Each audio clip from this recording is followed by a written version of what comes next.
Donc, on va être dans 1 Corinthiens ce matin.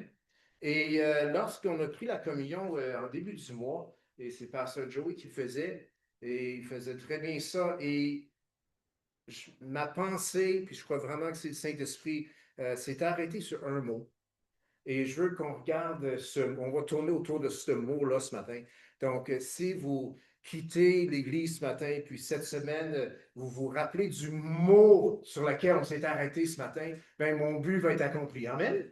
Mais évidemment, quand on s'arrête sur un mot, ben là, ça ouvre grand la porte pour toutes sortes d'affaires. Amen.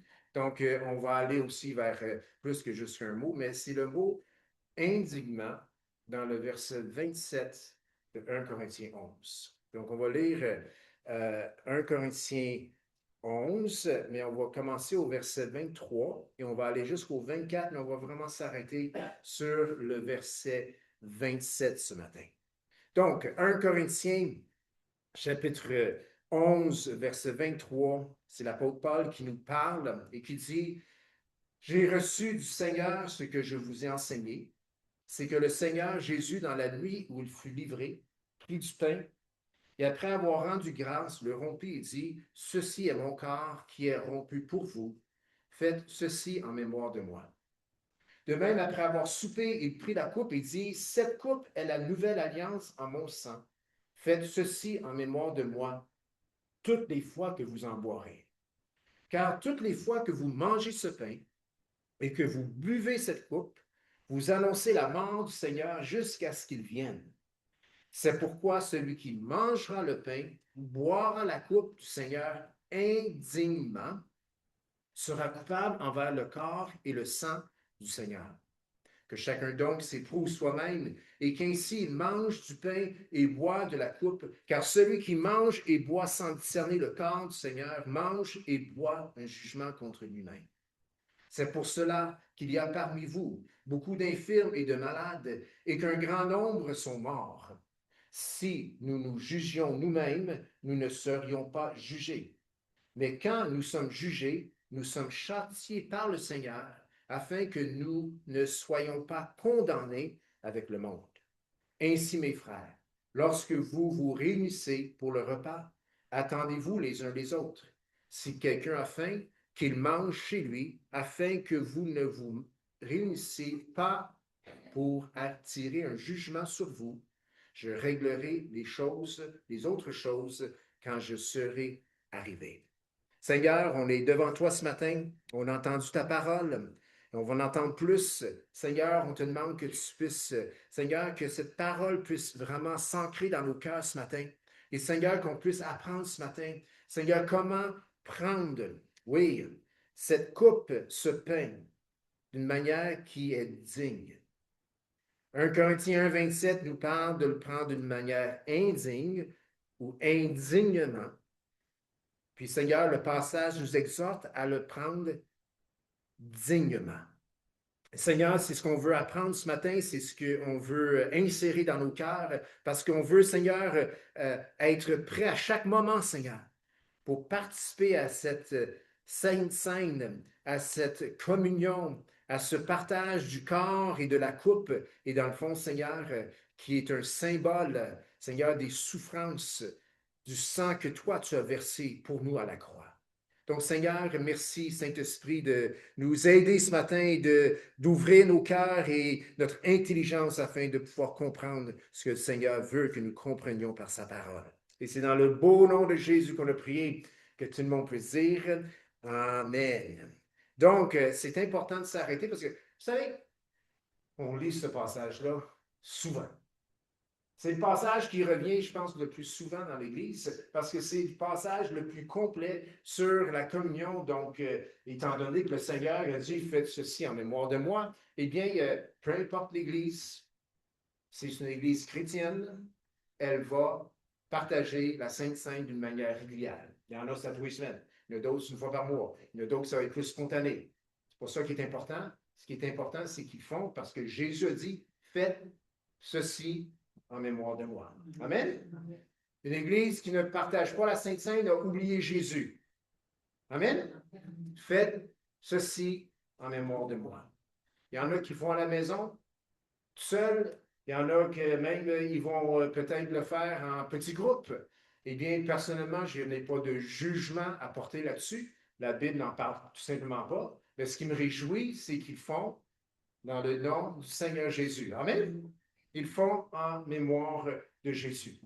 Donc, bien que j'en suis pas un de le faire personnellement chez nous, OK?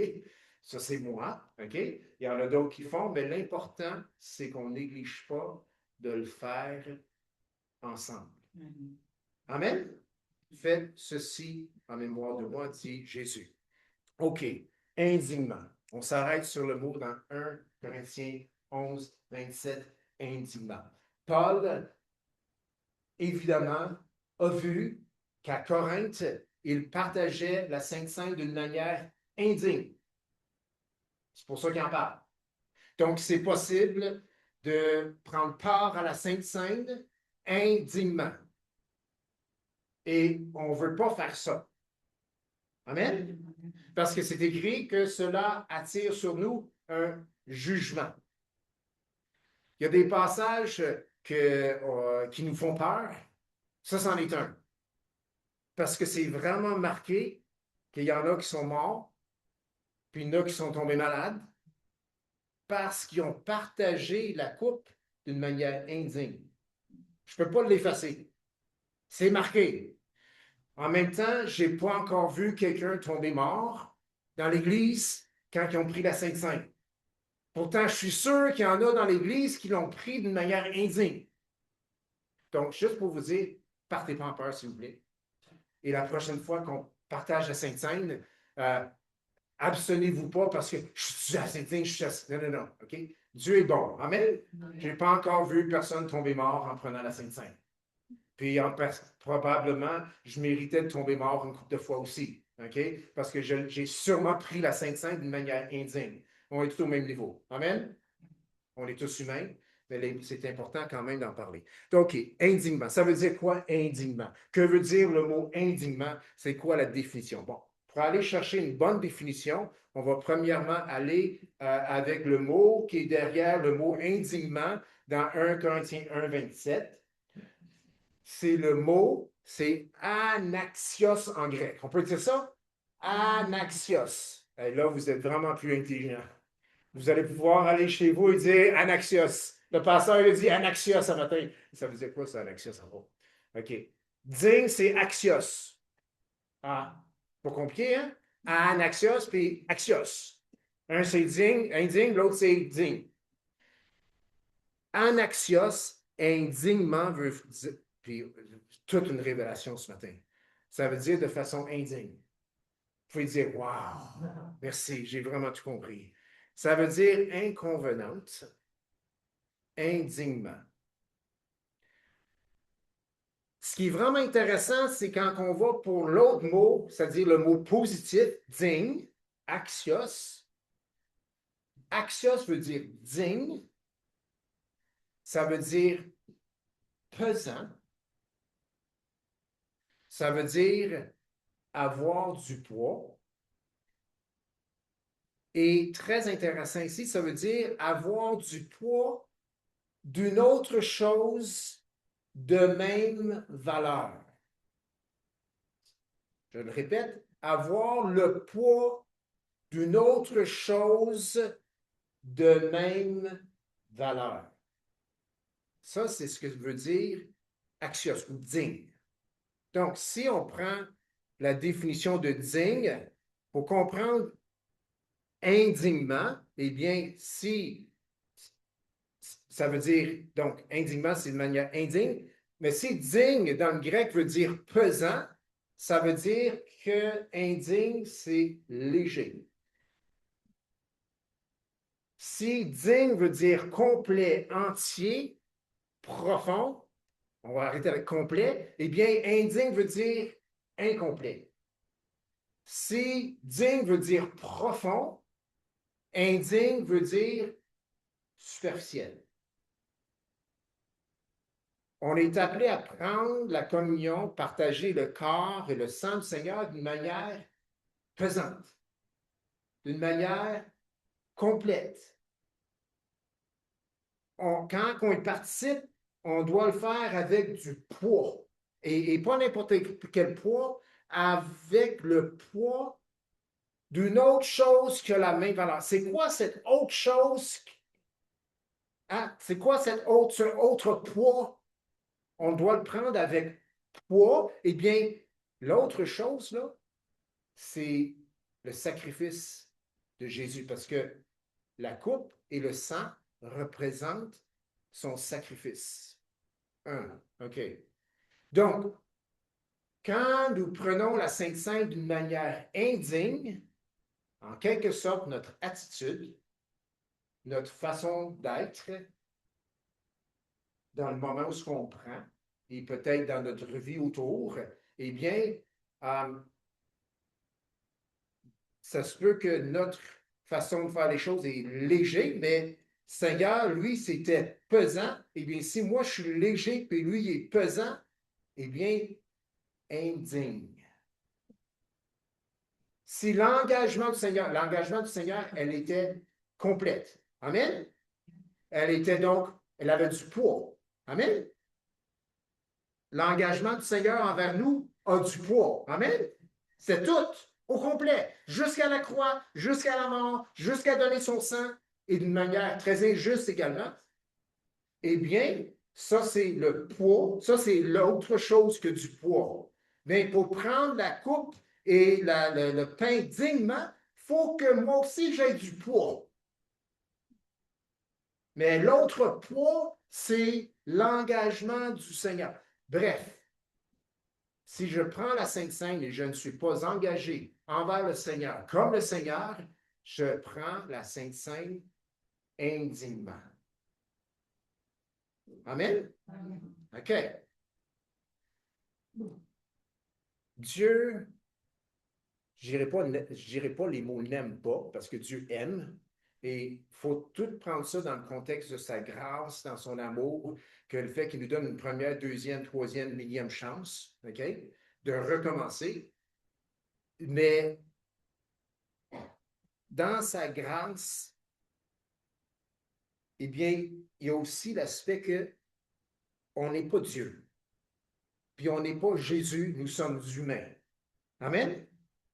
Donc, pour contrebalancer, écoute, tu n'auras jamais une vie assez bonne, assez parfaite pour, dans le fond, prendre cette coupe dignement. Si tu attends d'être assez bon puis assez engagé pour être comme l'engagement de Jésus, eh bien, tu n'y arriveras pas. Amen? Donc, on doit comprendre ce que Dieu, pour que notre poids, pour qu'il y ait un contrepoids, pour que prendre donc cette coupe d'une manière digne, il faut vraiment que le chrétien vit aussi pleinement la grâce de Dieu. Amen? Jésus n'est pas sauvé par grâce. Jésus a fait l'œuvre de la croix. Jésus n'avait pas besoin d'être sauvé. Jésus, c'était le Fils de Dieu, venu du Père, sans péché. Amen? C'est pour ça que son sacrifice est bon. Parce qu'il n'avait pas besoin de mourir. Il a choisi de mourir à notre place. C'est pas notre cas. Nous, on méritait la mort. Et notre engagement, notre vie, tous les aspects de ce que nous sommes, eh bien, jamais est-ce que ça va avoir le poids, si on va pour la définition de digne, c'est-à-dire d'avoir le poids d'une autre chose de même valeur, d'avoir le même poids que Jésus. On ne l'aura jamais, mais en connaissant sa grâce, puis en étant reconnaissant de sa grâce, puis de son amour pour moi, en quelque part, eh bien, cela rajoute du poids dans la balance. Amen? C'est par grâce que vous êtes sauvés.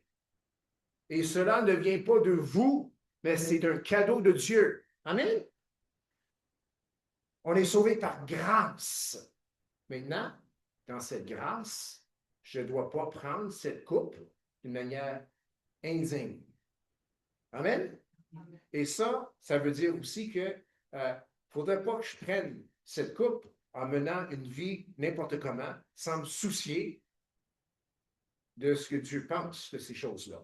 Amen? En parlant d'indignement, en amenant le mot pesant, donc ça sous-entend opposé léger, ça me fait penser à quelqu'un. Et tournez pas, je vais vous le lire ici parce que je veux que vous restiez dans le Corinthien. Mais il y avait un homme dans l'Ancien Testament, et c'est le roi Belshazzar. Si vous avez un enfant, appelez-le pas Belshazzar. Okay? C'était pas un bon roi. Plein d'orgueil. Son père était mieux, au moins son père s'était repenti. Et il a sorti toutes ses richesses. Et si vous voulez lire à la maison, c'est dans Daniel 5. Et il faisait la fête. Et pendant la fête, eh bien, Dieu a écrit sur le mur. Il y avait un écran, un doigt qui sort de nulle part et qui commence à écrire sur le mur. Bien, le roi il a eu peur. Il tremblait dans ses culottes. Je veux dire, c'est pas tous les jours que tu vois une main apparaître de nulle part, écrire sur le mur. Puis ça se pourrait que si tu es le roi dans place, puis ça écrit sur le mur, ça se pourrait que c'est pour toi. Il avait emmené toutes ses richesses, tout le monde faisait la fête. Et là, il y a une main qui écrit sur le mur. Et là, ben, qu'est-ce que ça veut dire? Ah, ils ont besoin du don d'interprétation. Et ça, c'est dans 1 Corinthiens chapitre 13, 12, 14. Mais on ne parle pas de ça ce matin, mais le roi, lui, était là, il dit, ça veut dire quoi ça? C'est une langue que je ne connais pas. Donc, finalement, il fait venir Daniel, qui est un homme qui craint Dieu, qui aime le Seigneur, et il peut interpréter les choses. Et d'ailleurs, les rois précédents avaient connu Daniel pour ça aussi, puis Daniel était vraiment proche des rois du passé, et il avait vraiment été haut dans le royaume. Et voici ce que Daniel a reçu quand il a vu l'Écriture. Il dit au roi, voici l'Écriture qui a été tracée, et ça veut dire compter, compter, peser et diviser. Et voici l'explication des mots. Compter, Dieu a compté ton règne. Il y a mis fin. Peser, tu as été pesé dans la balance et tu as été trouvé léger. Ça ne veut pas dire qu'il ne pesait pas 500 livres. Il était léger. Aux yeux de Dieu, cet homme était léger. Divisé, ton royaume sera divisé et donné aux Mèdes et aux Perses, et la nuit même, le roi est mort et le royaume a été divisé.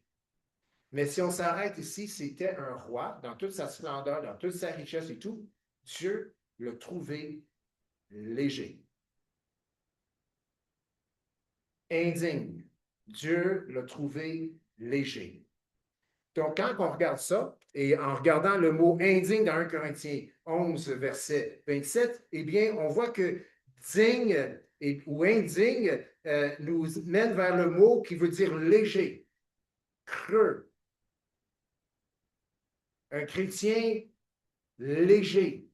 C'est un chrétien qui ne se soucie pas trop des aspects moraux de la vie chrétienne ou de la vie morale que Jésus lui-même a vécu et veut que chacun des chrétiens puisse vivre. Il n'y a pas vraiment un souci face à l'influence du péché dans sa vie ou les influences du monde. Tout est beau, c'est léger. On est léger quand on n'accorde pas l'importance ou la primordialité sur le sacrifice, l'amour de la personne de Jésus. C'est tellement important. Si Dieu n'avait pas l'amour qu'il avait pour nous, il ne serait jamais mort pour nous. On veut être présent pour le Seigneur. On ne veut pas être léger comme ce roi. On veut être présent pour le Seigneur. Comment être pesant pour le Seigneur? Eh bien, pose-toi la question. Si je ne serais pas là, puis c'est là qu'on emmène toujours ça, oui, dans l'église locale. On a besoin de notre église locale. Puis, des fois, je pose la question suivante. Il y a des gens qui se plaignent de l'église, puis je peux leur dire, OK, si tout le monde serait comme toi, qu'aurait l'air l'église? Habituellement, je n'ai pas de réponse. Parce que les gens qui se plaignent, c'est toujours ceux qui font le moins. Fait que si tout le monde serait comme celui qui fait le moins, eh bien, il y aura encore plus de choses sur lesquelles on pourrait se plaindre. Ça, c'est léger. Désolé, c'est léger, ça. Quelqu'un qui a du poids dans un groupe, dans une communauté, hey, on a besoin de lui parce qu'il apporte quelque chose. Du poids. Un bon sens. Il y a un engagement qui est là. Si cette personne-là ne serait pas là, il faudrait trouver quelqu'un d'autre ou il faudrait fermer ce ministère-là. Ça, c'est quelqu'un qui a du poids. Amen? Donc, lorsqu'on prend la Sainte Sainte d'une manière digne, eh bien, c'est parce qu'on a du poids. Je pense qu'on commence à comprendre. Amen? Donc, je ne suis pas en train de dire de manger des chips et de prendre du poids. Je suis en train de dire d'avoir du poids. Et tu peux manger tes chips si tu veux. Là. Et tu peux prendre du poids si tu veux. Ça ne t'empêche pas d'avoir du poids pour le Seigneur. Amen? Amen. C'est un petit peu façon de dire, drôle de dire, mais c'est ça. Peu importe. Jésus a dit dans Matthieu 10, 38 qu'il faut porter sa croix. Il dit précisément, celui qui ne prend pas sa croix n'est pas digne de moi. OK. N'est pas digne. C'est le même mot. Anaxios. Celui qui ne prend pas sa croix et ne me suit pas n'est pas présent pour moi. Celui qui ne prend pas sa croix et ne me suit pas est léger pour moi. Donc, ici encore, on a le mot anaxios et, tu sais, on est là dans la vie chrétienne, puis, hey, on a tout ça. Hey, on est bon hein, pour les excuses. Ah, non, je ne peux pas faire ça à cause de ça. Non, je ne peux pas faire ça à cause de ça. Puis oublions là, le pasteur qui vous demande de faire quelque chose dans l'Église. Oublie ça pour l'instant. Pas que je ne vous le demanderai pas. C'est sûr que je vais vous demander à faire des choses dans l'Église. Mais allons à d'autres choses. Exemple, partager sa foi. Parler à quelqu'un de Jésus. Puis là, ah, ça, c'est trop difficile. C'est pas mon don. Je me sens pas appelé. J'ai pas de parole. Ça bord tout. Ouh! Comment est-ce que les gens vont connaître Jésus si on n'en parle pas? Pasteur, c'est par les choses qu'on va faire. C'est parce qu'ils vont voir dans mes yeux. Et oui, ils vont te regarder dans les yeux, puis, mais si tu ne colles pas le nom de Jésus après ce que tu fais, là, ils ne vont pas savoir que tu fais pour Jésus. Amen? Parce que moi, je peux aller dans le monde, là, puis il y a des gens qui font toutes sortes de belles choses pour la communauté. Ils prennent soin des pauvres, ils vont visiter les malades. Ils font finalement ce que nous, les chrétiens, on devrait aussi faire, mais le nom de Jésus n'est pas là. Il faut parler, il faut mettre des mots sur ce qu'on a. Puis je ne suis pas en train de dire qu'il faut que tu tapes sur la tête de tout le monde. Il faut que tu acceptes Jésus, il faut que tu acceptes Jésus. Non, non, mais quelque part, il faut que ça soit là. Que Jésus peut. Tiens, on n'a pas imposé quoi que ce soit. Là. Mon voisin est encore venu me voir ce matin, il dit prie pour mon chien. Tu sais, là, son chien est malade. Il aime son chien. On a prié pour son chien pendant la pandémie. Il est encore là, son chien. Il est revenu, il avait creusé un trou pour enterrer son chien, mais le chien, il a guéri. Maintenant, on va prier pour mon chien. Un jour, son chien ne sera plus là, mais j'ai déjà prié pour son chien, j'ai déjà prié avec lui. Je ne suis pas en train de dire que je suis l'exemple parfait, mais il faut mettre Jésus. Si Jésus n'est pas dans notre langage, en quelque part, on manque de poids pour le Seigneur. Puis si on ne serait pas là, pensez-y, si tu n'es pas là, le nom de Jésus ne sera pas moins proclamé. Bien, j'aimerais ça entendre que, hey, non, toi, si tu n'es pas là, on n'entendra plus parler de Jésus parce que c'est toi qui en parles tout le temps. Amen? Que ce soit notre travail. Puis c'est sûr, il faut beaucoup de sagesse là-dedans. Il ne faut pas taper sur la tête des gens, mais il faut être ouvert. Ils sont ouverts avec leur croyance, c'est ça? Pourquoi qu'on ne sait pas, nous autres? Bon, on n'a pas à juger les gens puis dire, toi, tu es ici puis tu es ça, non, non. Mais avoir du poids pour le Seigneur. OK. Si on va dans le dictionnaire contemporain pour le mot indigne, eh bien, ça nous aide aussi, mais je préfère toujours aller dans les mots grecs avant. Et donc, là, on est dans un dictionnaire contemporain, parce que si je dis Larousse, regarde, c'est l'internaute, c'est plus le dictionnaire Larousse. Les jeunes nous regardent, c'est pas ça, le dictionnaire Larousse. Moi, je sais que c'est quoi, là. Tu sais, ou une cassette. Hey, on est vraiment rendu vieux quand on dit que moi, je sais c'est quoi une cassette, mais l'autre génération, ils ne savent pas. Même les MP3, ça a l'air que c'est vieux. Je n'ai pas compris encore comment ils fonctionnent. Mais dictionnaire contemporain dit indignement veut dire une personne qui manque gravement au devoir, à la morale ou aux responsabilités liées à sa place, à son rôle ou à sa fonction. Bonne définition. Juste qu'il n'y a pas de grâce là-dedans. Okay? Ce n'est pas un dictionnaire biblique, ça. Ça, c'est un dictionnaire contemporain. Mais ça, quand même, ça, hein, une personne qui manque gravement à son devoir. Ça, c'est indigne. Une personne qui manque gravement à la morale ou aux responsabilités liées à sa place. En tant que chrétien, il y a des responsabilités qui nous reviennent. Est-ce que nous manquons gravement à ces responsabilités-là? Si nous manquons gravement à ces responsabilités-là, eh bien, cela remplit la définition d'indigne. OK, on a des exemples de personnes qui étaient vraiment dignes. Et le premier, c'est Jésus. Jésus a fait sa course, son ministère, dignement. Amen. Reculez un petit peu dans Matthieu 26. Matthieu 26. C'est un moment difficile pour Jésus. Et la raison que je cite ce passage, parce que c'est toujours plus facile d'être léger lorsque les choses sont difficiles. C'est toujours plus facile de fuir que de faire face. Jésus, c'est pas ce qu'il a fait. Et il a mené sa course jusqu'à la fin. Matthieu 26, 39, donc nous sommes dans le jardin de Gethsémani. Jésus, dans un de ses moments les plus souffrants, parce qu'il savait où ce qu'il s'en allait, à la croix, et pour être franc, ça ne tentait pas. Matthieu 26, 39, c'est écrit, puis ayant fait quelques pas en avant, il se jeta sur sa face et pria ainsi, mon Père, s'il est possible que cette coupe s'éloigne de moi. Toutefois, pas ce que je veux, mais ce que tu veux. Il dit non pas ce que je veux, mais ce que tu veux. Que voulait Jésus? Il semble dire ici que sa volonté n'était pas celle du Père, c'est pas ce que je veux, mais ce que tu veux. Mais en quelque part, si je gère les lignes, c'est ce que moi je veux, c'est pas ce que tu veux.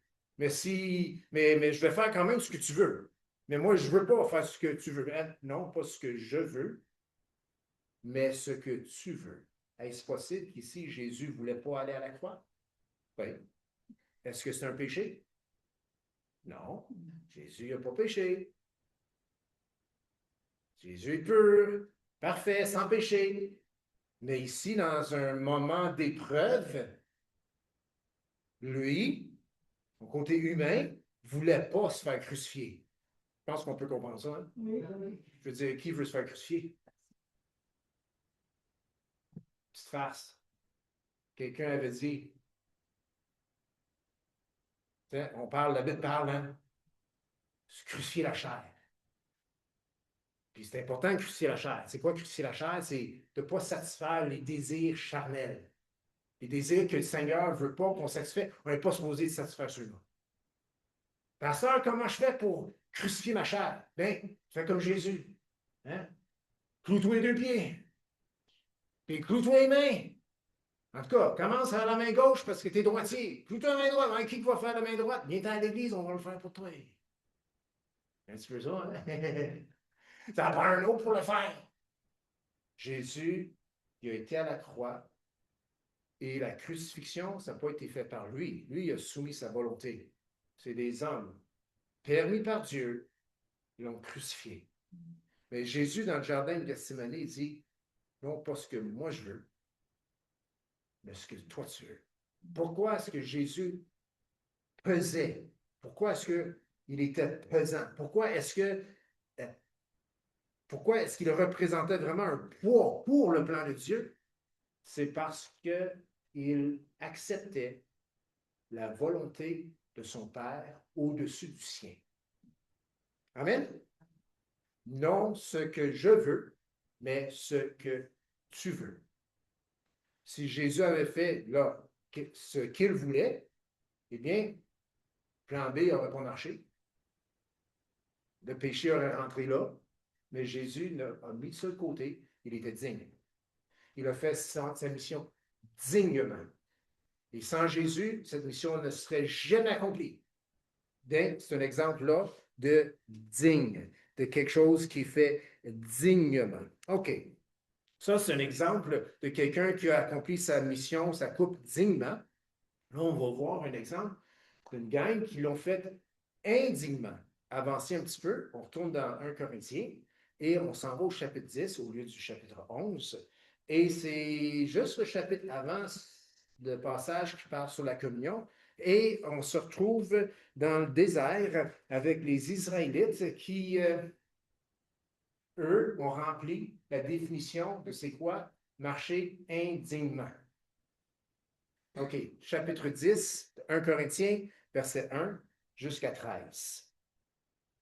Frères, je ne veux pas que vous ignoriez que nos pères ont tous été sous la nuée, qu'ils ont tous passé au travers de la mer.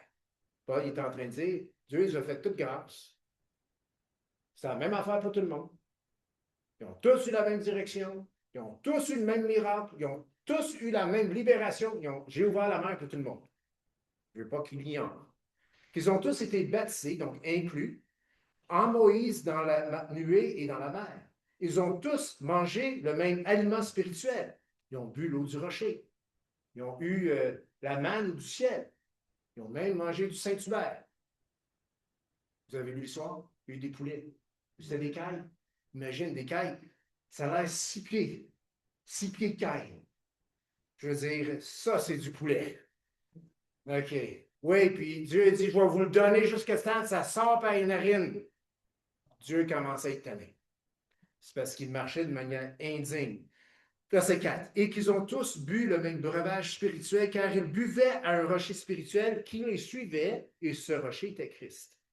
Mais la plupart d'entre eux furent jugés ou furent point agréables à Dieu, puisqu'ils périrent dans le désert. Or, ces choses sont arrivées pourquoi? Pour nous servir d'exemple, afin que nous n'ayons pas de mauvais désirs comme ils en ont eu.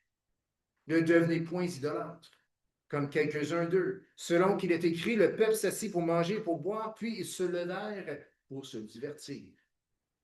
Ne nous livrons point à l'impudicité, comme quelques-uns d'eux s'y livrèrent, de sorte qu'il en tombera 23 000 en un seul jour. Ne tentons point le Seigneur comme le tentèrent quelques-uns d'eux qui périrent par les serpents. Oh, verset 10. Ne murmurez pas. Ne murmurez point comme murmurèrent quelques-uns d'eux qui périrent par l'exterminateur.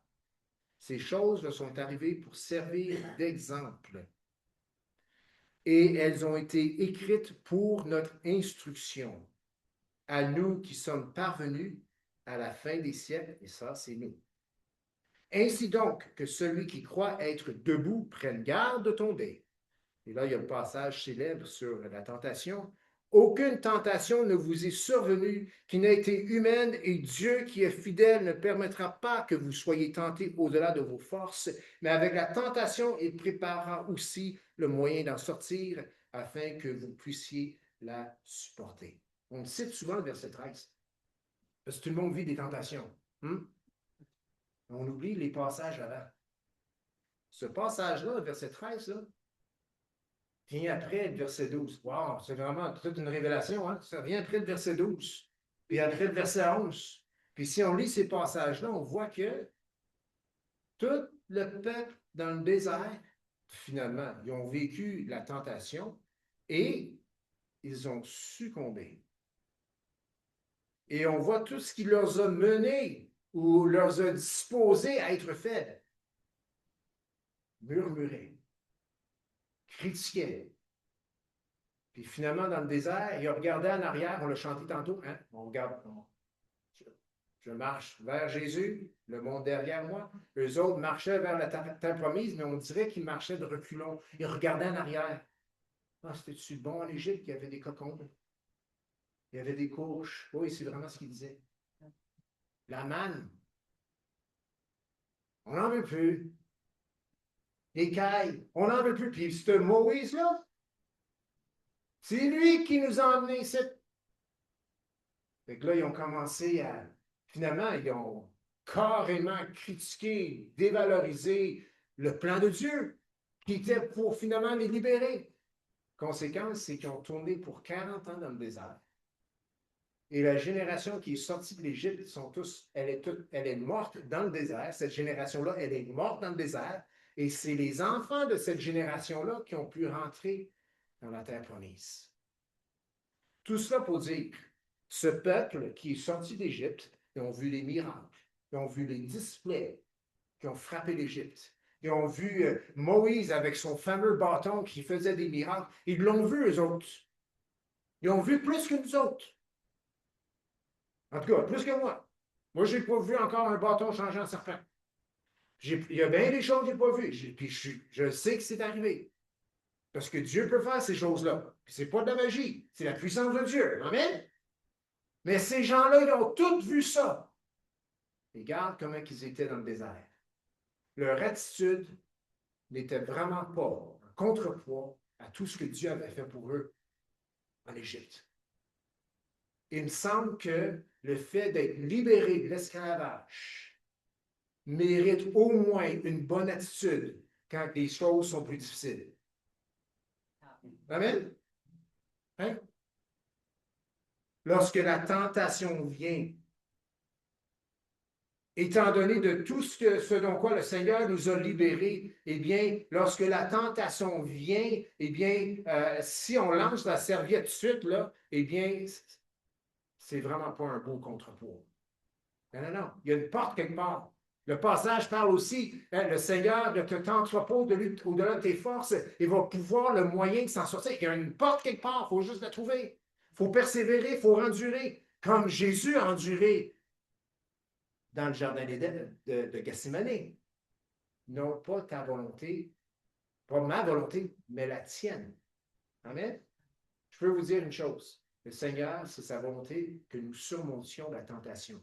Le Seigneur, c'est sa volonté que nous surmontions les difficultés dans nos vies et les challenges qu'on peut avoir dans nos vies, que ce soit un défi au niveau du travail, que ce soit un défi au niveau de notre couple, que ce soit un défi au niveau de la tentation ou du péché, peu importe ce que c'est. Le Seigneur veut que nous surmontions ces choses et c'est tout à fait possible parce que Jésus l'a fait, il nous a donné l'exemple et nous avons aussi l'aide de Dieu. Amen?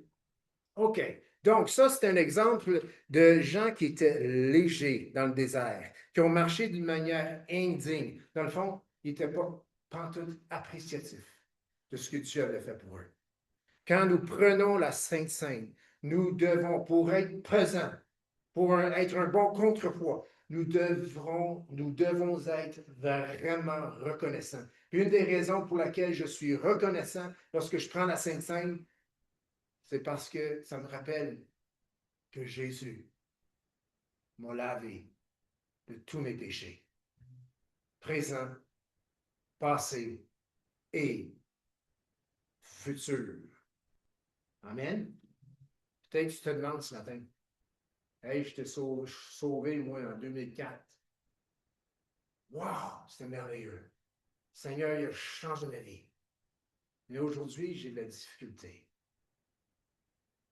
On disait, les choses passées veulent revenir. J'ai même chuté, j'ai même fait des choses que je n'aurais pas dû faire. Laisse-moi te dire une chose. Parce que si tu files que, dans le fond, j'ai marché de manière indigne, puis je pense que le Seigneur ne veut plus de moi. Que Dieu, il est pas mal plus grand que toi, OK? Premièrement, là, OK? Pas mal plus connaissant aussi. Puis il savait tout, tout, tout, tout, tout. Quand il t'a sauvé, il savait ce que tu allais faire dans 3 semaines. Il savait ce que tu allais faire dans 10 ans aussi.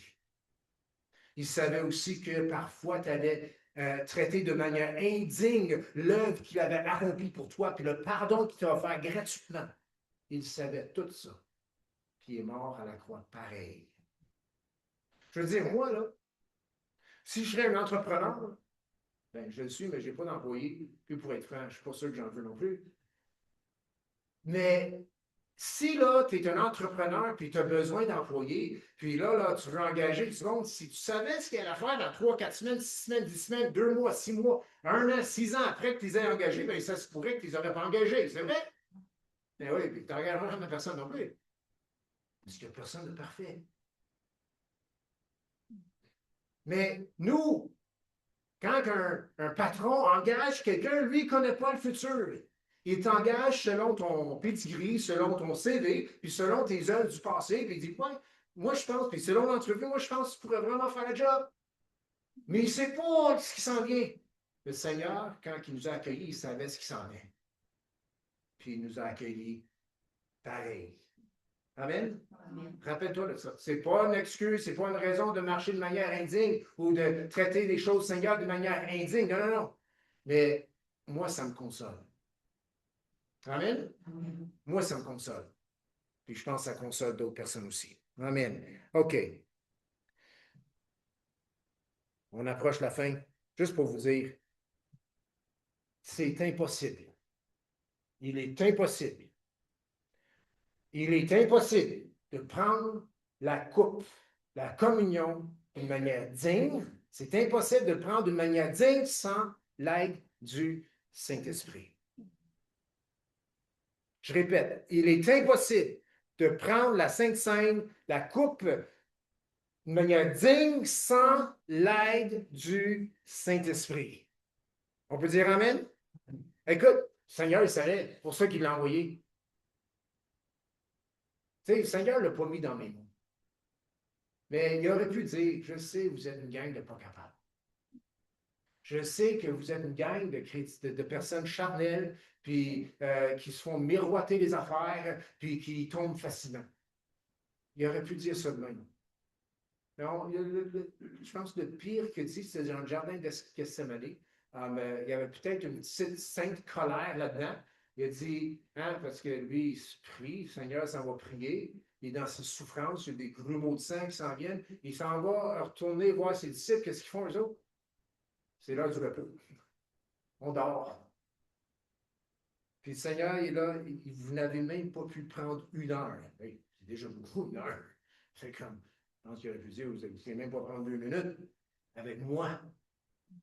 Hein, ça, c'est plus aux autres. Même pour prendre 30 secondes, juste un temps, 5 minutes le matin pour commencer sa journée, de passer avec 5 minutes. Puis il dit, l'esprit, il a été gracieux. Il a dit, l'esprit est bien disposé, mais la chair est faible. Moi, j'aurais dit, l'esprit n'est pas disposé pendant toute la chair est rapide. Mais il a quand même dit, l'esprit est bien disposé, mais la chair est faible. C'est le Seigneur qui l'a dit. C'est le Seigneur qui l'a dit. L'esprit est bien disposé. Dans le fond, il est en train de dire à ses disciples, je sais que vous auriez tous voulu passer une heure avec moi. Dans le fond de votre cœur, dans votre esprit, c'était ce que vous vouliez, mais la chair est faible. Le sommeil a pris le dessus. Puis eux autres, ils dormaient. Je veux dire, c'était pas trop gentil pour le Seigneur. Hein? Ça aurait été bon, peut-être qu'il soutient, mais eux autres, ils disaient au Seigneur, va pas ça. C'est pas une bonne affaire, ça. On a besoin de toi. Mais Jésus connaissait le plan que Dieu avait. Amen, puis il l'a fait. Mais, donc là, si on regarde les disciples, ben, pour être franc, là, c'était pas malaisé, s'endormir pendant que Jésus était à son heure le plus souffrant. Je veux dire, c'était pas trop pesant dans la balance, hein? Je veux dire, c'était pas trop, disons, c'était pas trop aidant pour le Seigneur. C'est comme, hey, on s'en va là, à la crucifixion. Il dort. Ah, puis là, Pierre, ben, peut-être qu'il essaie de se réchapper un peu après, puis il fait ce qu'il ne devrait pas faire, il sort son épée, il coupe l'oreille de quelqu'un. C'est pas tout à fait de la bonne. Ben, Jésus, il a recollé l'oreille. C'est ce qui est marqué.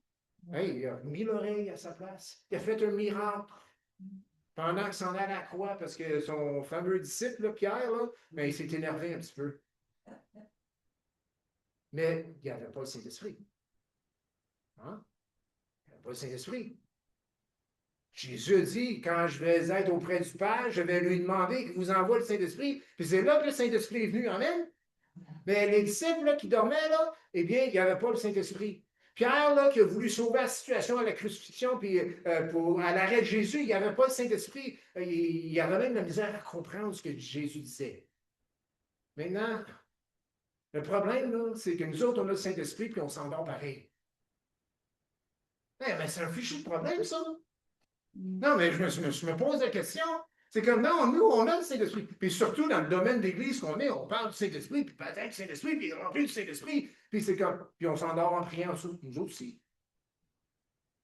Bon, je ne peux pas répondre à celle-là, mais je peux dire que l'Esprit est bien disposé, mais la chair est faible. Amen? Puis le pire scénario, là, OK?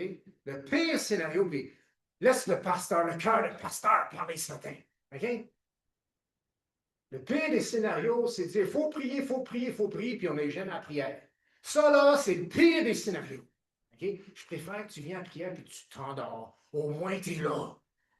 Amen? Mais viens pas me dire qu'il n'y a pas assez de prière ou qu'il faut prier puis jamais être là, là. Non, non, non, faites-moi pas ça, s'il vous plaît. Parce qu'il faut que je sois gentil. Je n'ai pas le droit de vous forcer à venir à la prière non plus. Non, la prière, c'est un acte volontaire. Amen? Jésus veut qu'on prie. Veillez, priez afin que vous ne tombiez pas en tentation. Si on est beaucoup tenté, si on tombe souvent, ça se peut qu'on ne prie pas beaucoup. Amen? Ah oui. Oui, même si on a tombé beaucoup cette semaine, on peut dire Amen à celle-là parce qu'on est en train de dire, ben oui, c'est parce que je n'ai pas prié assez. Oui, il y a de l'humilité. L'esprit bien disposé, la chair est faite. Même le chrétien qui s'endort, qui semblerait qu'il y a le Saint-Esprit, je suis prêt à dire, il veut dans son cœur. Il veut vraiment. Non, il s'est mal pris cette journée-là. Là. Peut-être qu'il faudrait se reprendre. Puis il y a toujours une manière. Je veux dire, si tu t'endors quand tu pries, là, check donc le moment de la journée où tu es moins fatigué pour prier. C'est peut-être pas le matin en se levant. Bien que moi, je ne comprends pas comment les gens peuvent prier avant de se coucher le soir, puis c'est ça leur vie de prière, ou qu'ils prient quand ils sont couchés encore le matin. Mais ça, c'est l'aspect de moi qui peut juger les gens. Okay? L'important, c'est que nous prions.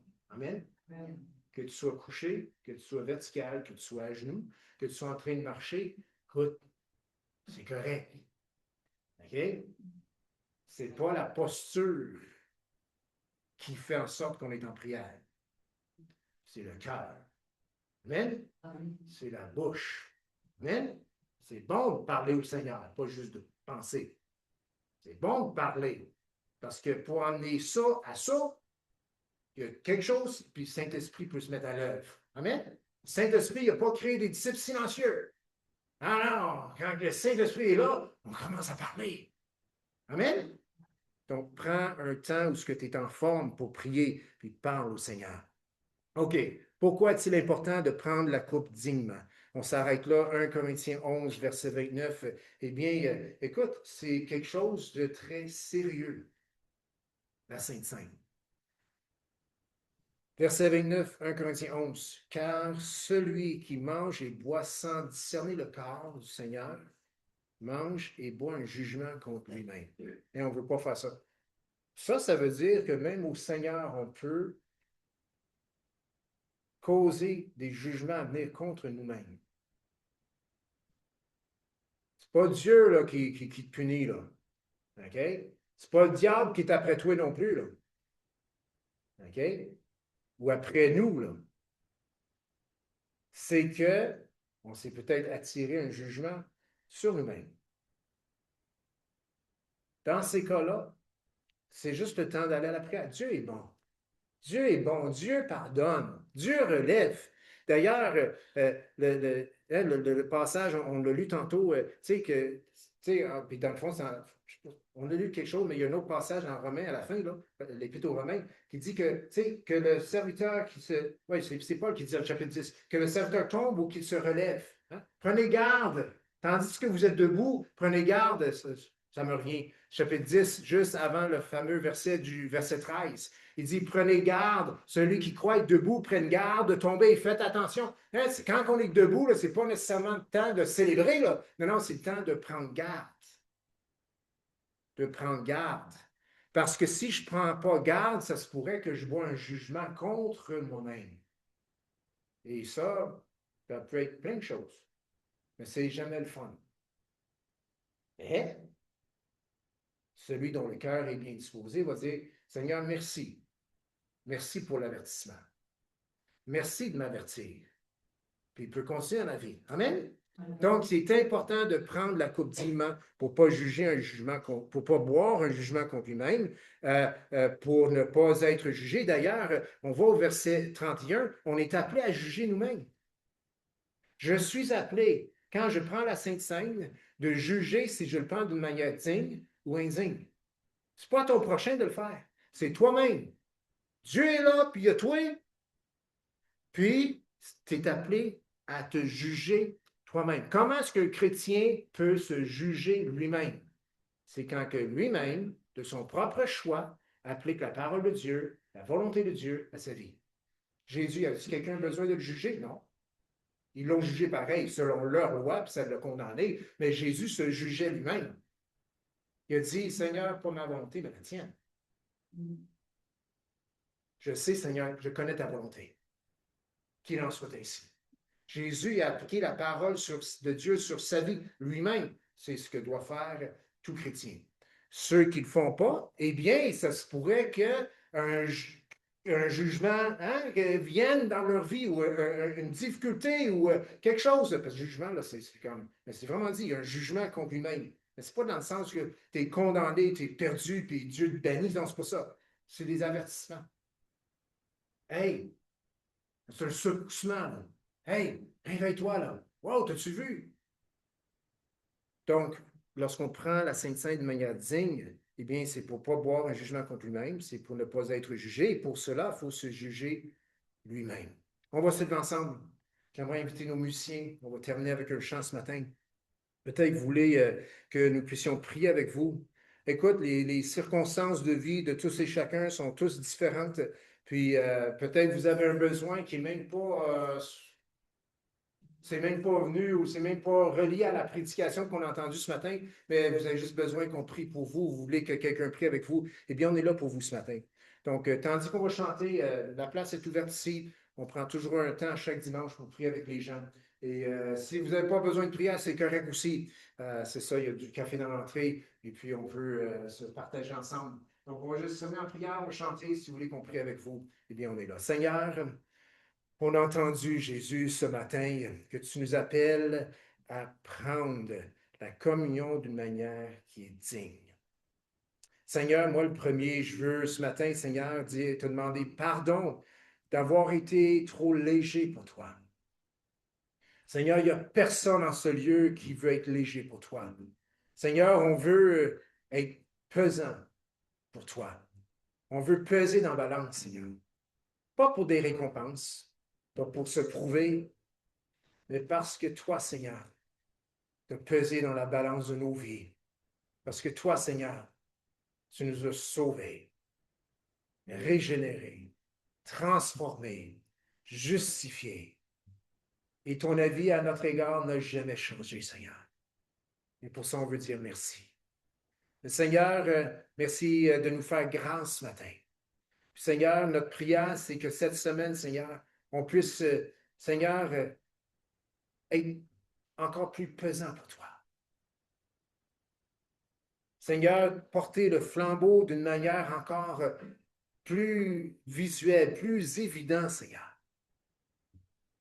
Seigneur, j'ai rencontré un couple cette semaine, puis ils ont un diagnostic triste dans leur vie. Seigneur, OK, ils sont peut-être sur le... Ils croient dans le Seigneur, Seigneur, peut-être un arrière-plan, Seigneur, différent de la mienne. Mais Seigneur, j'ai pu être là pour leur dire, accrochez-vous, Seigneur. Accroche-toi au Seigneur Jésus. Parce qu'il va te soutenir au travers cette épreuve, au travers cette difficulté. Donc, Seigneur, que nous puissions vraiment, Seigneur, être là, Seigneur, dans la vie des gens et apporter quelque chose de significatif, Seigneur, parce que c'est ta volonté pour nous. Seigneur, merci. Et c'est dans le beau nom de Jésus qu'on a prié, que tout le monde peut dire Amen. On va chanter ensemble. Si vous avez besoin de prière ce matin, on est là. On va vous accueillir en avant, on va prier avec vous.